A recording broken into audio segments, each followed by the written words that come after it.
So we're going to talk about the difference between values and stories. Yep. Because I've been working with a few people, particularly in the one-on-one space, but also in stand-up, that are, I think, confusing the two. And I think it's really common for business owners, personal trainers, to confuse what you believe your values are with the stories that you're running. And I'm just going to try really hard to not get like therapy language around the stories and shit. But first thing that we want to do, I think, is talk about like core values, why they're valuable, and how you can actually use them in your business and get some benefit out of knowing what they are and having them. Yeah. So your core value is like your internal driver. Yeah. So it's something that you deem to be important, that influences how you behave, how you think, and drives decision-making and actions. So it's non-negotiable. In the space we're talking about, it should be what gives your work meaning beyond the income. Yep. Unless one of your values is just money. So we talked a lot on the last episode about the difference between like having a value of work ethic versus having the value of making an impact or whatever, and how that plays out in your day-to-day, good for the better or worse. Yeah. The best way to go about finding out, or not, to establishing what your core values are, would be, I would start with 10, and I learnt this from a performance coach where I was given a list of 100. I was like, cool, pick 10 that jump out at you. They can overlap, don't overcomplicate it, don't make it too crazy. You good? I'm yawning. More coffee for Jen. I was like, stop. Oh. It's gone. So you take your 10, and then something that's really useful to do is separate your top 5 with your bottom 5. Yeah. So what am I expressing really, really well? And then what am I not expressing? That's a really good just like personal alignment kind of, especially you feel like you're in a rut, you're not moving the way that you want to. It's a good way to reflect without feeling like you're reflecting kind of vibe. Like, yeah, it's a very simple way to do that. Yeah, and super practical as well. So if you're a practical person, which most business owners are, it's very tangible. It's not like, I need to sit in this and feel it. And like, it's not, it's just, these resonate with me. I'm doing good at these ones. I'm doing not good at these ones. Yeah. How do I pull all that together? We used to do it quarterly, still do. We do an update with the Standout every quarter. I probably look at mine every 6 months now because I'm old and they change less. Yeah. When I was younger, they moved around quite a bit. There's usually 2 that flip in and 2 that flip out, depending on what's going on in sort of life at that time. Yeah. So once you've done that exercise, then what you can do is go and, just from a work standpoint, go and identify where you apply these values through your work. Now, if there's 10, you may not be able to express all 10 through your work at all times. Like if you have, like, if you wrote love as a core value, and when you interpret love, it's like your relationship with your partner or your family or whatever, like you're not going to do that through your work. Yeah. You might be able to create good relationships and all that kind of stuff, but if you've expressed it as that, it's like, okay, we can't do that one. Something like contribution or growth and learning or integrity or whatever, like those are going to be pretty fucking easy to move over into your job. So identifying how you can do those is really useful. And then the next step, and I did this, I spoke last week about taking half gram mushrooms and doing goal setting. Hell yeah, brother. Was writing down some of the values that I felt I wanted to express more of, and then asking 2 questions around those values. So what does it look like when I'm expressing it well? What does my day look like? And then what does it look like when I'm not expressing it well? What do I do? Very good questions. So there's a list of examples here. So like you can have like integrity, excellence, freedom, growth, leadership, stability, contribution. One of the ones I had was presence. So like actually being in the moment. I had growth, integrity, contribution, responsibility, and self-respect were a few that I had that I worked through that I'm like, I want them to be my focus. Not necessarily that they were low or something just things I wanted to focus on moving into this year. Yep.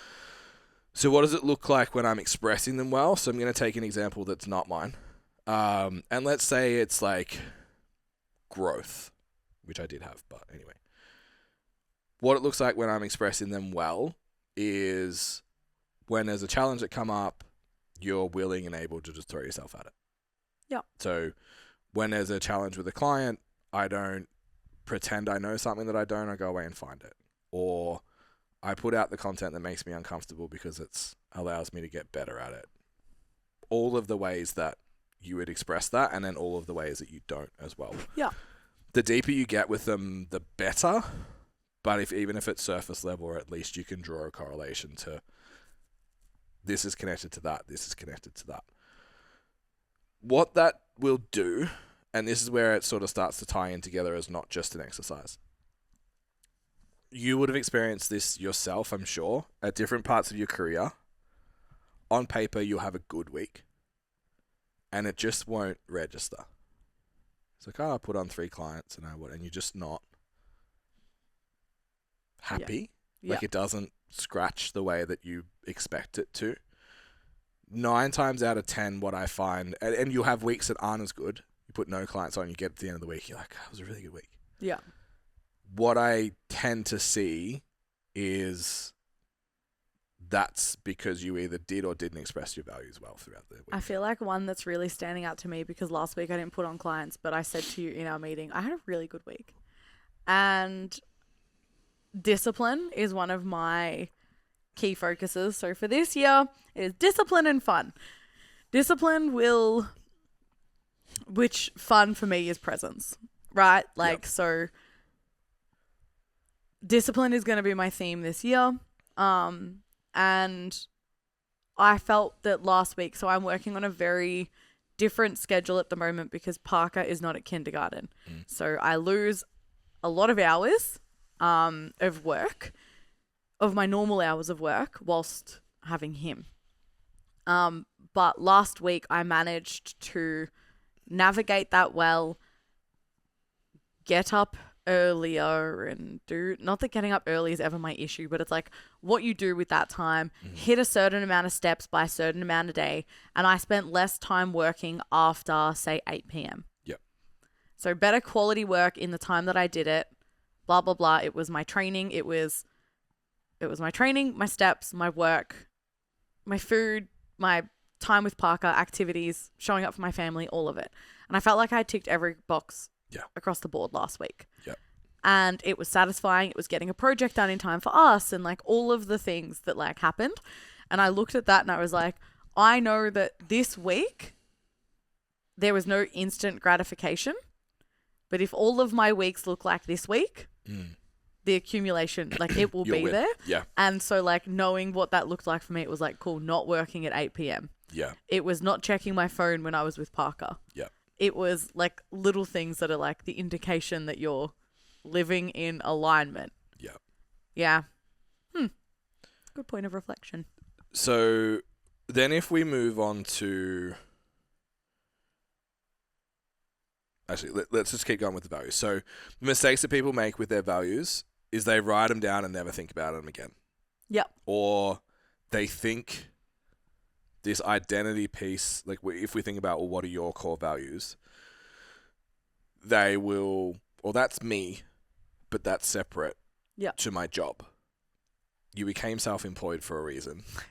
Usually because you didn't want to be told what the fuck to do by a boss. Because you have strong values and you have strong identity and whatever, so you don't want to do that. So you never actually connect them to how you show up in work. And then even worse, people write values for their business that aren't theirs. And it'll be like professionalism. Yeah. And it's like you want to wear trackies and hoodie 90% of your life because you don't value like presenting yourself a certain way or whatever. Yeah. Or and then you go to work, you're like, oh no, I have to fucking put my makeup on or a polo or whatever. So. Yeah, and when was the last time you did your weekly tracker? Professionalism is not what you're... Yeah. It's like it's who you think you should be to show up versus Yeah, who so- you genuinely Correct. are. So when people write their business values, they write who they think they should be, not Yep. who they are, and then wonder why, A, it doesn't get anywhere because it's capped because you'll be frustrated and doing the wrong shit, and B, you won't be fulfilled. Yep. Because you're not yourself. Yeah. You're presenting this thing over here that's separate to you. Yeah. Working with, so we've written STC values that are an overlap of all of us. Yep. And we sat down and wrote them together, and then it was just from then, I think this was before you came on board. From then, it's like, that's how we hire. Like, I'm pretty confident I could pull those values out, put them in front of you, and you'd be like, yeah, I agree with all of those. 100%. Yeah. So Because it was the values that attract the people. We're not being headhunted. It's the people Yeah. that are drawn to the business. Yeah. yeah. That's cool. Yeah, so then you end up, your business is only transactional, money is the only motivator. That leads to you feeling empty. You'll procrastinate more because it's not, fucking, like, how easy are the, I know you're still, like, getting confident with talking on camera and you don't love it. Oh, How much easier is it for us to be like, no, like, you don't have to go to the gym and sit and it's just like pick up your phone and talk to the camera and put it away. Wear what you want to wear, talk how you want to talk, like, just be you. truly, I'm going to confess that I recorded an ad and it wasn't until after I did it that I realized I was in a sports bra. Yeah. And the only reason I ran it by, I would never run outfits by you guys, but I was like, hey, is this an image that we don't want to put out there? Which is a fair question. It's Yeah. a bra. Ben's like, it's you. It's Yeah. fitness industry. We're in the fitness industry and we're talking to coaches. Like, it's fine. And because of that, I was like, oh, I didn't even think twice about it. Yeah.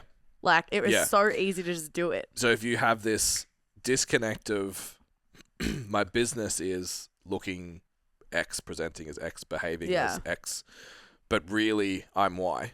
Yeah. How fucking hard is it to show up as X? The script has to be fucking perfect, and Yeah. what I say has to be perfect. I can't trip over my words, and that strand of hair can't be like, it just becomes a Yeah. fucking nightmare. So you procrastinate way more. Takes you 4 hours to do one post because it's not coming from your chest. It's coming from you having to psychoanalyze someone else that doesn't exist to post for them. Yeah. Wild. Jace talks about it a lot, like going from like the smartest guy in the room to saying bro. Mm-hmm. And he was like, I was busy. I didn't really enjoy Yeah. that many people that I worked with. I just had a bunch of clients that weren't Yeah. like my friends. Now he has a book full of people that are like his friends. Yeah. And like, I still have, especially for the one-on-one coaching, straight up filter is, would I have a coffee with you? Yeah. Just like, even in the DM discussion, like, I won't even pitch. Like, yeah, you're not my people. Yeah. I don't want to spend an hour a week with you. Yeah.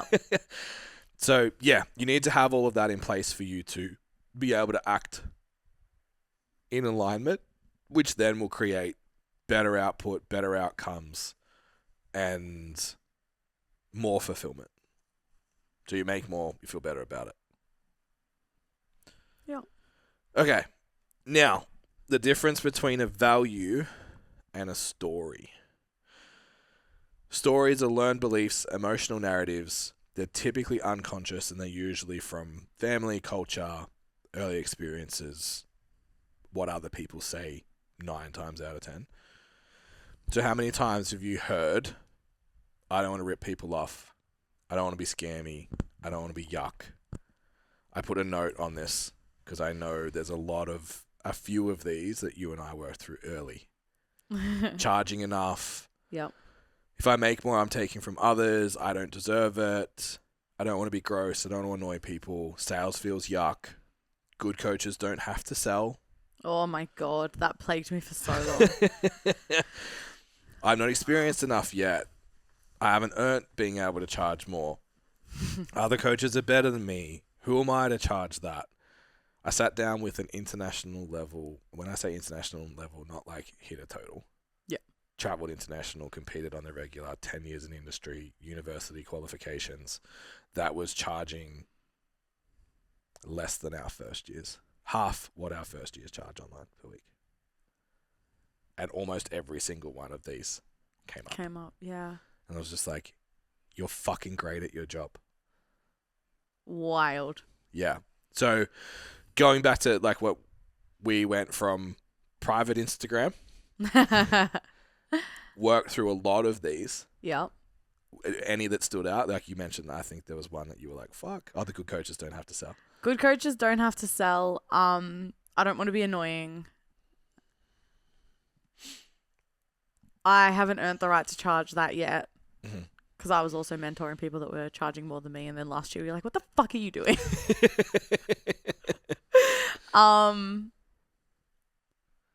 Those would be the main, I think, that had to change over time. Yep. Yeah, just being scared. God, private Instagram just 3 years ago. First overshare on the internet just now. So